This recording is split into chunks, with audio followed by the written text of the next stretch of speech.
All right, well, viewers, so we are continuing our budget talks this morning because, of course, on Monday we had the reading of the national budget, and Finance Minister Come Imbert presented a budget worth $59.209 billion with a deficit of just above $5 billion.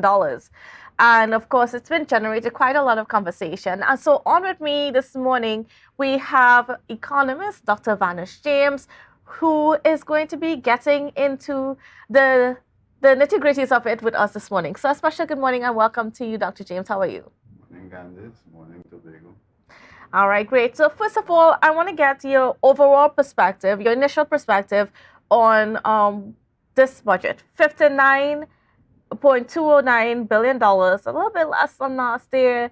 A bigger deficit than last year. Last year we had a deficit of just over $1 billion. To this year we have a $5 billion deficit. So what are your thoughts?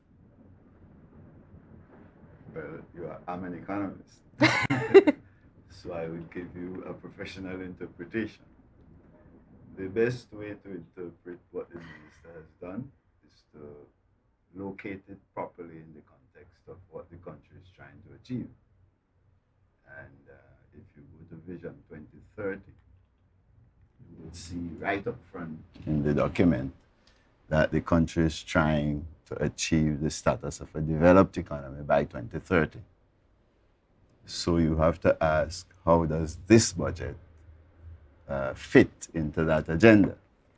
Now, if you let me give you an upfront answer, and that Certainly. is, it fits very poorly. The minister provided no clue as to where we are now relative to that agenda. And remember, this is the government that said it wanted to achieve that goal. So when you come with the budget, you ought to tell the country, well, okay, we're in 2023, 7 years to go. Here's where we are. That's the target. The target actually is about $50,000 per person in the country by 2030. Right now, we are about 67% behind that.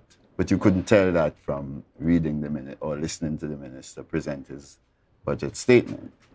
The more important point even is, if you grow at the rate that the minister expects us to grow next year, which is at about 2.7% per year, going right into 2030, by then you would be about 64% behind your target. So you're going to miss the target. And I want to put that into perspective because the minister started off talking about a lot of economic growth. We had 3% in the last quarter. We had about a 1.5% growth in 2022. But you have to also put that into context that we had a 17% decline in our GDP over the past several years. So then how does this 3% growth in the first quarter of this year, together with the 1.5% growth last year, how does that factor into that overall decline in the economy? Well, I mean, the minister was accurate in pointing to the fact that we had some years of decline. Between 2014 and 2019, the economy declined about 3.1% per year. 2020 was COVID, so you could understand the impact of oil price decline and COVID in driving down the economy. But don't miss my point. If you are saying we're going to be developed by 2030, when you give me a growth rate, you need to give me as a country the growth rate relative to what is needed to achieve that goal. And 2.7% is nowhere near the 20% you would need, starting from where we are now, if you want to attain that. So it's peanuts. That's the main point. Yes. How do you do better? You then have to look at the budget to see what the government is proposing on the investment plan, the capital budget, the PSIP, to get us on a faster growth path to the goal, $6.2 billion was allocated to the PSIP for next year. Okay? Well, you look at the content of the projects, and you would see that those projects are rigged up around what I would like to call the baby steps. Those projects stand almost no chance of moving the growth rate up to, say, 6%, which is what you would need to be doing to even keep up with China. And remember, if you're growing at 2.7% and the North Atlantic countries are growing at 2.7%, by 2030, they are somewhere near 60,000. Yes. And your 28,000 would be far from the goal. So the country needs to understand that the budget is inadequate from the perspective of the goal we have in mind, the effort we are trying to make. The programs do not tackle the fundamental challenge of restructuring the economy. It still focuses on the dragon field and the lowering field and gas and oil in an era when the country is trying to grapple with emerging climate challenges. Yes. And the world. And it's just very interesting because we had Dr. Rowley going to the UN just, I think it was last week or when it was, where the topic of discussion was how are we attaining these sustainable goals by the year 2030, Exactly. One of which is reducing our reliance on fossil fuels. Absolutely. And when you look in the budget, you would see a total effort to join the international effort to do renewable energies. Very total in my view, because the bulk of the budget emphasizes that we're going to continue to rely, and the minister said so quite clearly. Yes. We're going to continue to rely on our energy resources, and we're doubling down on exploration in but also north of Tobago. So, but I mean, and then that's also interesting because even though we're having this conversation on the ground about the need for renewable energy, what we did not see, or at least I did not notice it in the budget, was we didn't see this attempt to, let's say, reduce taxes on or duties on the importation of solar energy equipment or wind energy equipment and that sort of thing. It's not. It's just reading the proposals he has in the budget. You're not. This is not an important thing. The budget for him, for the government, the budget is calibrated on earning more revenues from oil and gas, fundamentally, and that's a huge error. If you look at the Bahamas, which is outperforming Trinidad and Tobago, they have no oil and gas. If you look at the Cayman Islands, far outperforming Trinidad and Tobago, no oil and gas. Bermuda, no oil and gas. That's a lesson that you don't need to rely on oil and gas if you want to achieve the goals. I mean, Cayman is way up there in $90,000 per person. Bermuda, 115. We have oil and gas, and we are, his best figure quoted in the budget is 20,000 nominal. The comparable, cross-country comparable figure, the purchasing power parity figure, as we say in my profession, is 15,000 thereabouts. So we're way behind. With this reliance on oil and gas, we stand almost no chance of achieving that.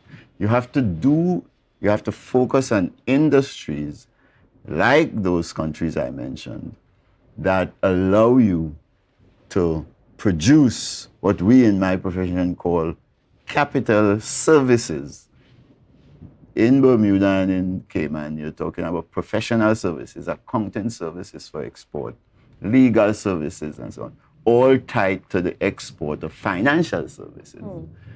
The minister's budget, if you look at it carefully, you would see a complete misunderstanding of that.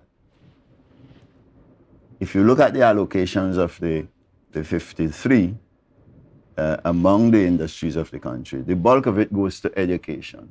But education for what? 8 billion to education. But for what?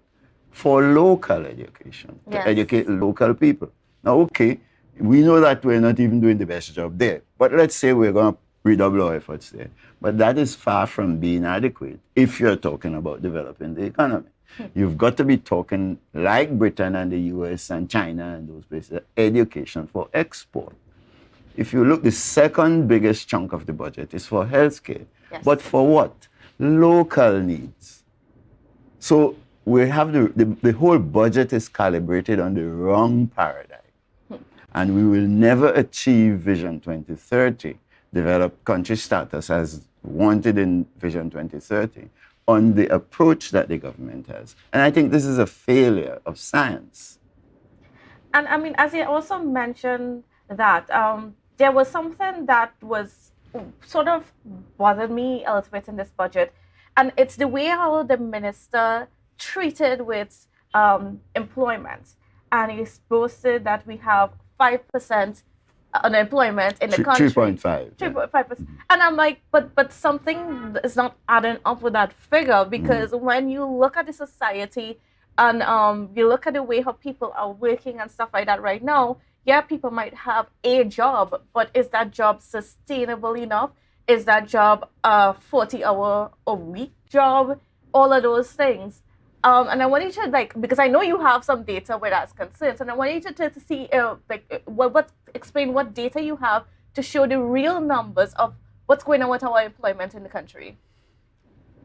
Well, the minister is right that we're, from the CSO's reporting, we're at 3.5% on what the CSO defines as full employment, right?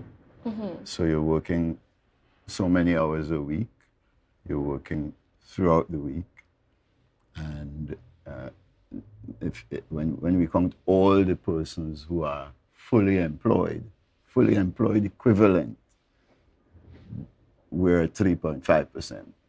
Right? Now, in and of itself, that is laudable. The problem with the whole approach of the government, and including the CSO, is we never report the amount of underemployment that we have. So if you take a look at the chunk of the workforce that is, in that 3.5%, you might have 10,000 well-qualified people who have no jobs and who are going to migrate, right? So that's one calculation, because when they leave, it drives down your opportunity to develop and drives up the development path of the countries that receive them, and that makes your job even more difficult. So that's one part of the story. The other part of the story is the underemployed, the CPEP, URP, low-level, low productivity activities in agriculture, low productivity activities. You might work all day in retail, low productivity activity, and development is about moving people from those low productivity activities into high productivity activities. If you listen to the minister, that understanding of development, even in terms of the way he dealt with the minimum wage, is completely missing.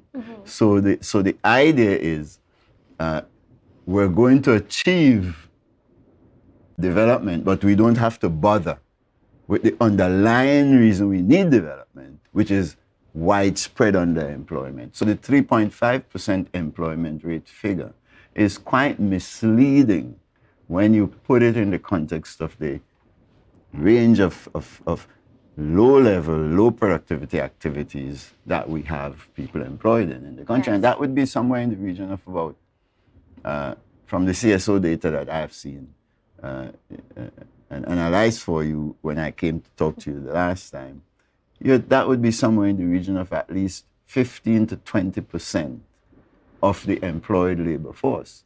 They're undereducated, they're employed in low-level activity.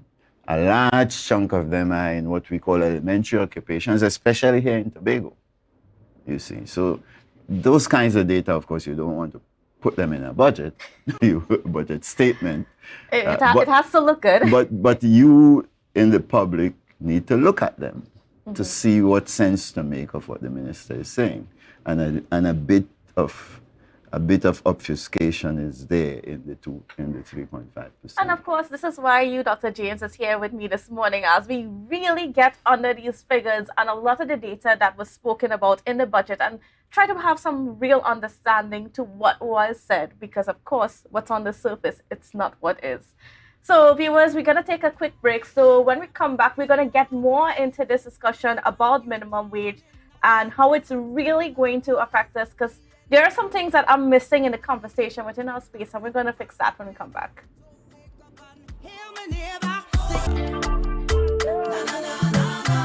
Wake up with Kandace and Denise. Welcome back to Good Morning Tobago on Tobago Updates. Viewers, we are continuing our conversation this morning with economist Dr. Vanus James as we discuss a few of the things that were in the budget, that were presented in the budget on Monday by Finance Minister Com Imbert. Now, one of the things that we got into before we went to the break was this issue of employment. Now, the minister stated that we have a 3.5% unemployment rate in the country, but as we discussed, it's not a true reflection of the state of employment, because we have a lot of underemployment happening within the country, and those figures seem to like to get shoved under the rug. And the minister sort of alluded to how bad things are in a way, because he said that, you know, when he increased the minimum wage, he said that this would affect over 190,000 people in the country. And I want to put those figures into perspective. So we have 190,000 people within our country making minimum wage out of a population of just about 1.4 million people. So basically, just over 10%? What is the figure? Well, if you want to calculate it, you look at the labor force. And if you have 650 million in the labor force and 200,000 in the minimum wage brackets. Well, that's a rough measure of the underemployed pool. That tells you're somewhere near 30%, 33% of your labor force in the pool where you really don't want them to be. And so when you really look carefully at the figures in the country, that tells you how inadequate the approach to development is in the budget. That's the real lesson we have to learn, because you can't just give good jobs to people. What you have to do is create good jobs through a development program and train people to pick them up. That's the fundamental formula. Mm-hmm. And so, it's not a governmental decision about where people ought to go. You've got to talk to your business community properly in order to understand where they're trying to create jobs, what incentives they need to create the jobs, and then scale that in terms of additional support to help them scale up, to pick up that on the time scale that you have in mind on the schedule, if you say 7 years. So this is a very tall order for the country already. And to do it on vague and inadequate information just tells you we're not going to achieve anywhere near the goal that we had in mind. This is an extremely disappointing approach by the PNM administration in Trinidad over the last 8 years, in my view. So, and I want to get into this a bit more, that 190,000 people. So they're expecting this $3 increase from January. But how will this impact on their quality of life? Will this help improve the quality of life? Will this increase the liquidity of money within our system and within our economy and so on? Well, the question of the impact of the minimum wage increase is an important question, and it needs to be answered properly with good information. Partly because of my involvement in business and my consultations with business people. I can tell you that if I have 10% of my workforce in the minimum wage environment in my company, and I raise the minimum wage, so their pay goes up, say their pay goes up $3 an hour. Everybody else in the company looking at that, you're raising their pay, what happened to my pay? So their pay will go up.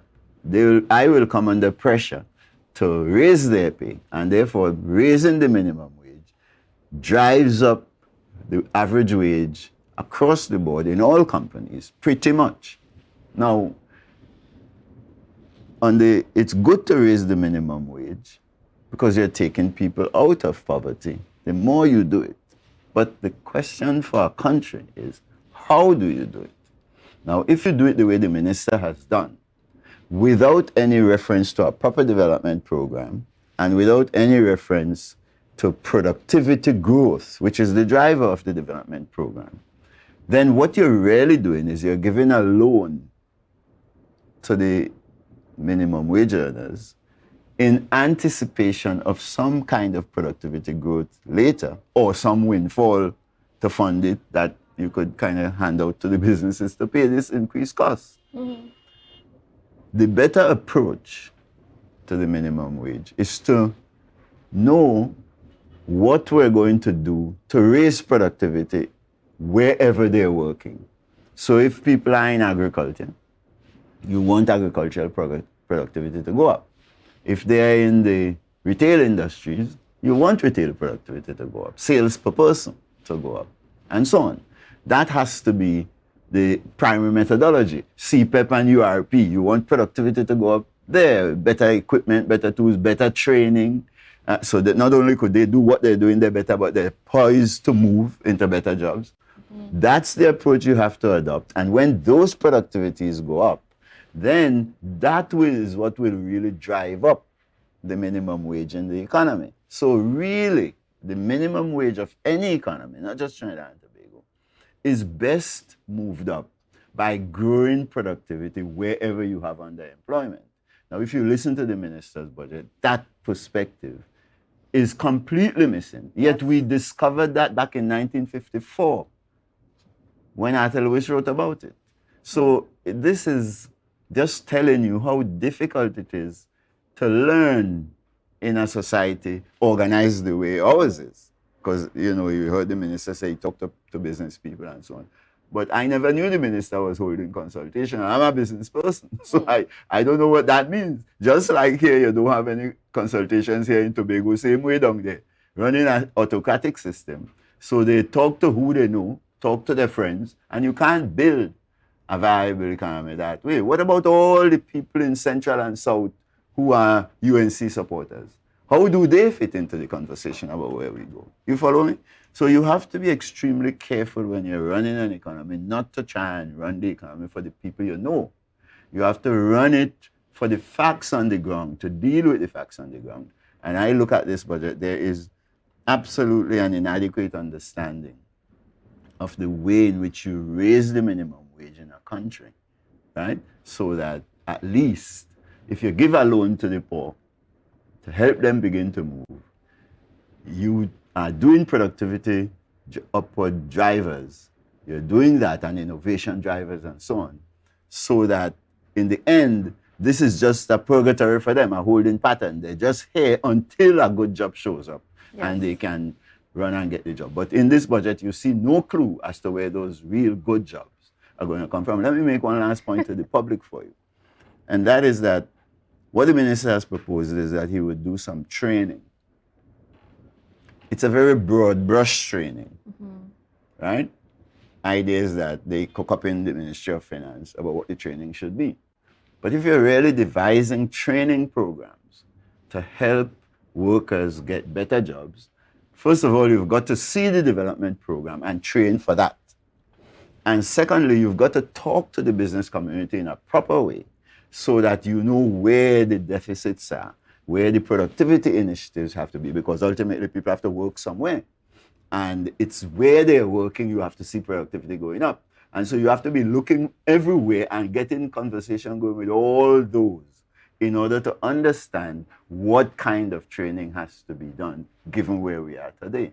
That perspective, that approach is not possible in Trinidad and Tobago because of the way the country is organized. There is no way for our representatives in the parliament to call everybody in. And if you leave it up to our government, meaning the executive, they'll only call their supporters. They'll only call their friends.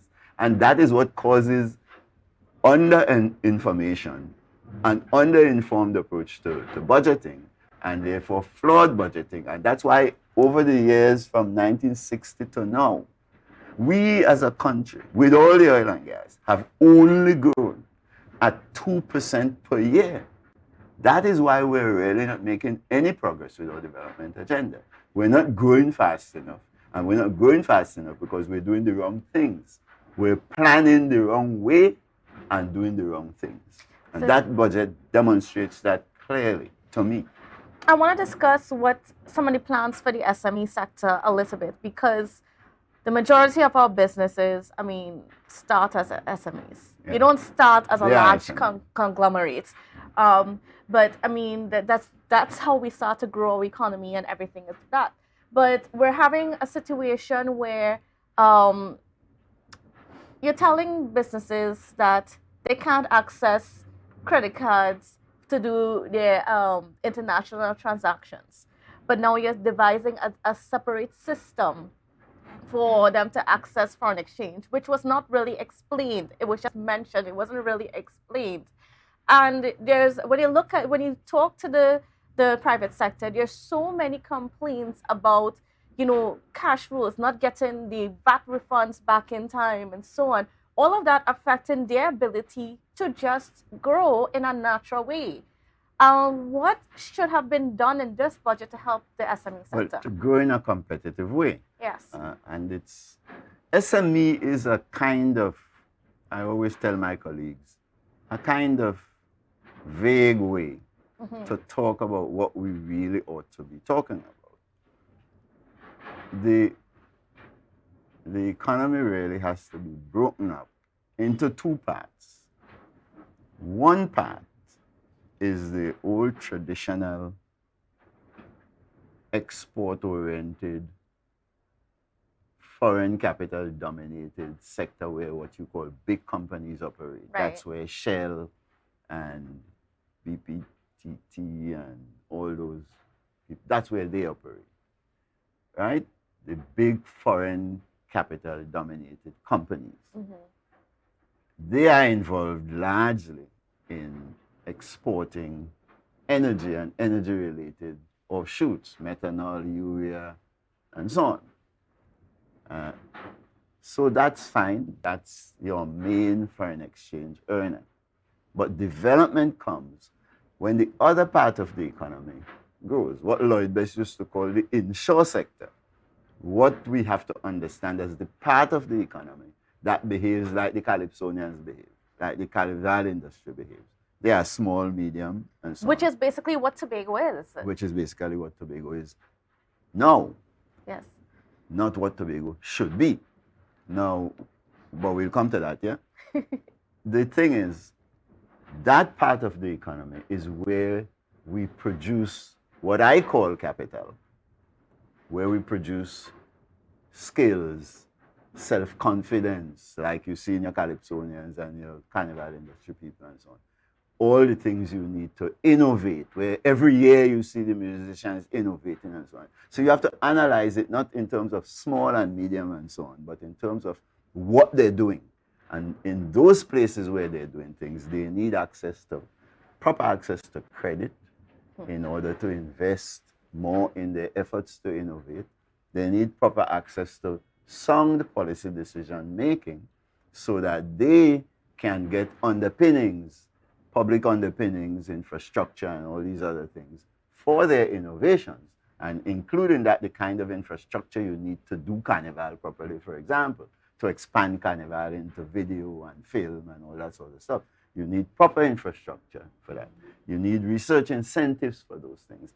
And whether you call them small, medium, or you focus on their economic properties, which is that they are capable of innovating and producing capital to support the innovation, when you look at them through those lenses, the support services we provide in the country are completely inadequate.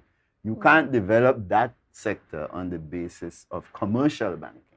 You have to allow them access to development banking. We have no fundamental clue about that fact. So the country has an agricultural development bank, but there's no development bank service in your carnival industry. Listen, at that point was actually brought up by the farmers recently that, it's been very difficult.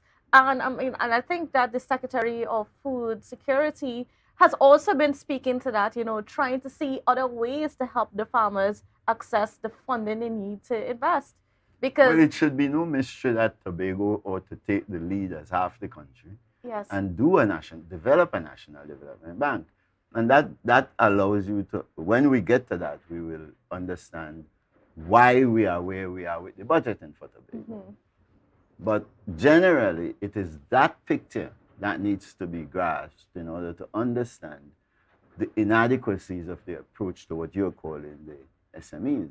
yes, You see, those are, if you look at the Calypsonians and the Carnival people, the whole global Carnival industry was created really by the Trinidad and Tobago Carnival. They always knew they were developing an industry that must be export oriented, but they always tended to have to do it with little strong policy supports, right? So it's only very recently we began to develop capacity in the university system to Yes. support music development, to support carnival development, only very recently. And even then, given what is being done, they're way off the mark. You see? What you need is you can't do it at the tertiary level and leave the skills training all the way to primary school behind. So the whole track of education, the whole reform of the education system, taking into account modern artificial intelligence capabilities and so on, has to be done to anchor development of what you are calling the SMEs. Otherwise, they will struggle, keep struggling. Let me give you a little anecdote, piece of data. I've been studying this industry for the World Intellectual Property Organization since 2005. And since 2005, the Jamaicans who are so famous for reggae have put up a website. And on the website, this is to service reggae. And on the website, for the last 15 years, there is a sign under construction. These governments in the region simply lack any understanding of how you're going to develop the economies that we have. yes. So they have only grown by 0.05%. 0.5%, not 0.05, 0.5% per year since 1960 when they got independence. And we have grown by 2% because of oil and gas, and neither growth rate is adequate to allow you to do it. And I want to put out another perspective when it comes to the private sector, and coming from from what the minister laid out in the budget. And this is us moving towards a cashless society. And while cashless is the way of the world right now, when we talk about just increasing technologies, AI capabilities, all of those things, it comes into play. But when you talk to the business sector, how long does it take to get, first of all, a business account? They are not able to even access the machines and so on. So how can they go cashless? Not only that, we're having problems with data connectivity. If you just look at Tobago alone, you have problems with data connectivity in several parts of the island. So how are we moving towards a cashless society? We're having this conversation on that macroeconomic level, but on the micro level, on the small business, the little parlor on the street, that's not happening. And then are we ready? Should we eliminate cash altogether and go cashless completely, or should we still have that element of cash within our society? Well, the minister I think the basic logic of what he's proposing makes sense. You have to keep up with modern technology. Money is no longer cash, mainly. Money evolves as economies evolve. So when I was a little boy, was money largely gold. Largely, use a lot of coins which and is a big cumbersome thing. Yeah. Then it evolved into cash, then it evolved into credit cards and checks and all those kinds of things. And now your money is really an account in the bank. So the fact that digital technologies have come along would force you to adjust. So it makes sense to move more and more into the cashless economy. Everybody's walking around with a cell phone. Nobody gave them any incentive to take up a cell phone, just the ordinary business of the development of life. Everybody walking around with a cell phone, and you could deploy those kinds of technologies to make it easier for people to spend. all you're doing when you go for a cashless society is you are basically expanding the range of persons who can spend more easily. And really what that does, why that is good, is that that circulates goods and services faster, makes spending easier. People are doing more impulsive spending and all those, and the economy could get a boost from that. Now, the point about the preparedness of the business community to make the adjustment, I mean, there are two sides. One is the households who are doing a big chunk of the spending. How prepared are they? And then you have to involve the business community in discussions and programs that will allow them to adjust. I remember, just to give you an example of how important this is, the best business in the whole of Tobago is Dalmore's supermarket in Mason Hall. I went into Dalmore one day with my credit card, with my debit card, and it took me almost 20 minutes to process a transaction. So I said to Dalmore, well, let me see your technology. I looked at the technology and you could see it was an ancient technology. That is why it took half an hour to do the processing. So I called my technician who works for me. And I said, come and take a look. He came, he looked at it, he said, Doc, this is what we have to change. I said, okay, take this and go down the road. He went, he bought the pieces of equipment, the networking capabilities and so on. He came and he installed it. And right there, I was able to do a transaction in 3 seconds, fast. That, every time I go to Dalmore, he reminds me, he said, Doc, thanks. Because it speeded up the number of transactions he could do. Yes. And more people are coming in with their card rather than cash. That's the development you really want to see. And the government has to be aware that there are all of these people. If you want to help people, if you want to speed up the process, then you have to look, like you are saying, across the economy, identify the people who are inadequately equipped, even if they might have the machine to do it, they don't have the fundamental equipment that allows them to do it properly. Help them to speed up process on the way. But the minister in this case, I think, is right on track that we have to keep adapting. But you know, all of that is about importing technology. We can't forget that the more you import cell phones and so on, the more pressure it's going to put on you to export creatively in order to fund those imports. And you see the minister complaining in the same budget that the country is experiencing shortages of foreign exchange. Yes. The fundamental reason for that is over-reliance on the energy sector to get our foreign exchange supplies and inadequate diversification of the economy. And let me say, inadequate diversification is partly evident in a fundamentally flawed reliance on the manufacturing sector to do it. You can't develop Trinidad and Tobago based on that manufacturing sector. Well, we're going to leave that conversation for a bit because we're going to spend the last few minutes that we have on Tobago, specifically the budget allocation. You know, we continue to see that Tobago gets the minimum in the budget and so on. And just to put into context, we have $260 million for developmental funding when you owe contractors over $300 million still. Well, that $260 million is the money to buy the entertainment drinks. That has nothing to do with development. Yeah. But when I came on your show the last time, I reminded the society that back in 2021 December, both Farley and Watson came to my house when, Farley on the phone, Watson came physically. And I warned them what I have said to the society since then. If you govern like the PNM, you're going to get PNM results. And over the decades when the PNM has been running Tobago, we've made no progress on development. But the budgetary allocations were forced on them by the Dispute Resolution Commission. And since then, all governments, UNC, PNM, have kept close to the bare minimum. This budget is 4.36% of the national expenditure pool. The development budget for Tobago is 4.2% of the 6.2 billion. So we're getting close to the bottom. But why? That is not because anybody in Trinidad don't like Tobago. That is because of the way we in Tobago are approaching the budgeting exercise. If we do not lead, this is a warning I have given to Tobagonians ever since I've come back home.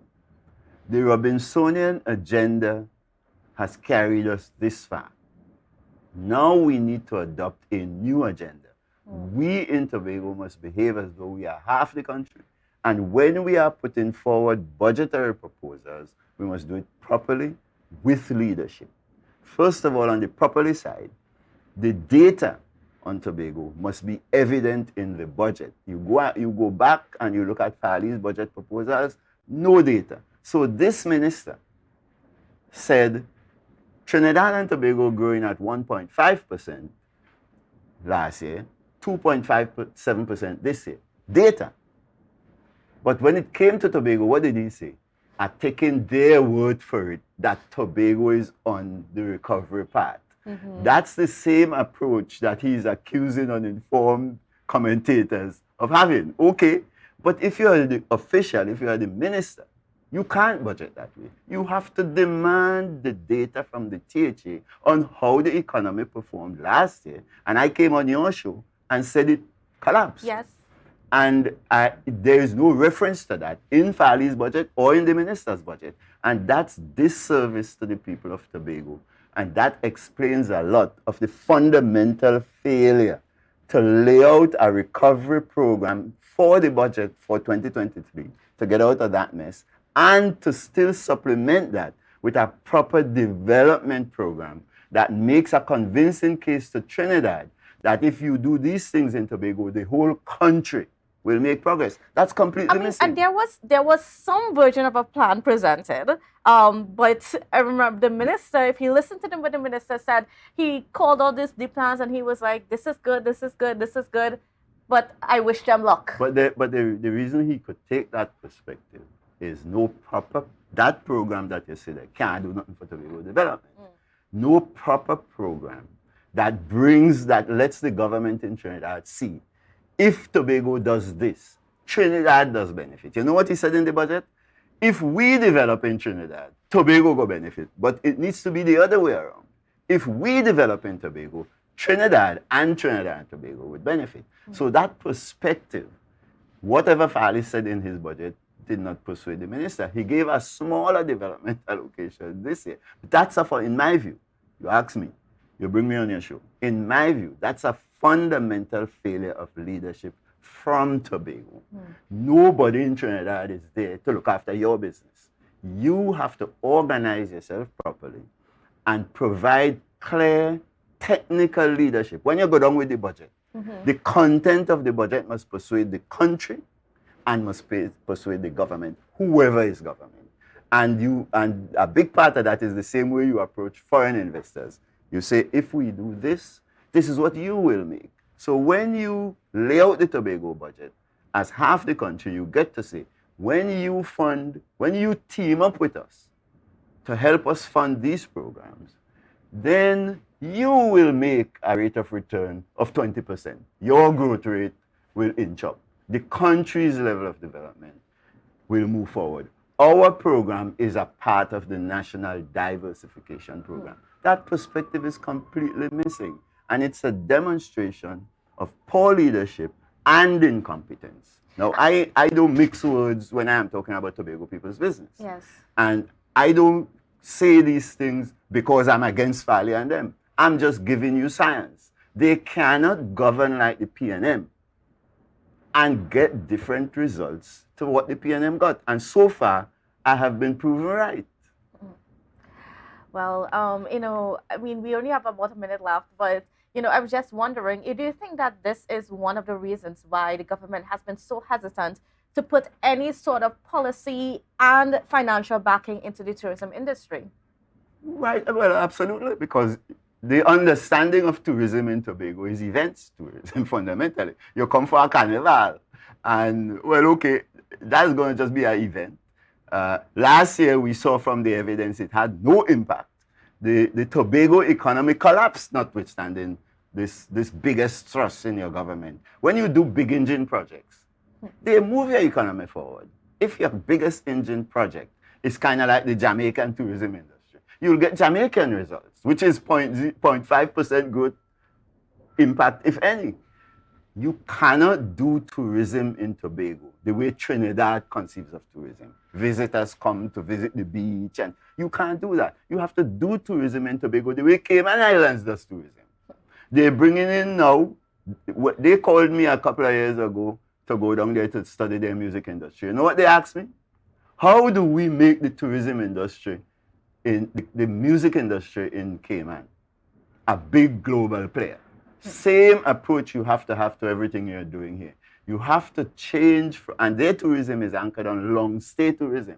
People come there and spend 3 and 4 and 5 months providing professional services.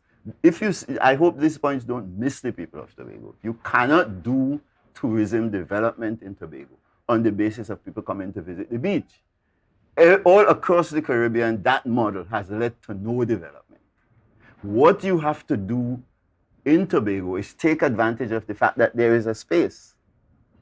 And you have to head down the road where Antigua gone with healthcare, providing the healthcare services in Antigua at half the cost of those elsewhere, yes. In the US, and people come there, the same professionals up there. That's international investment. Team up with the Antiguan professionals to provide the services.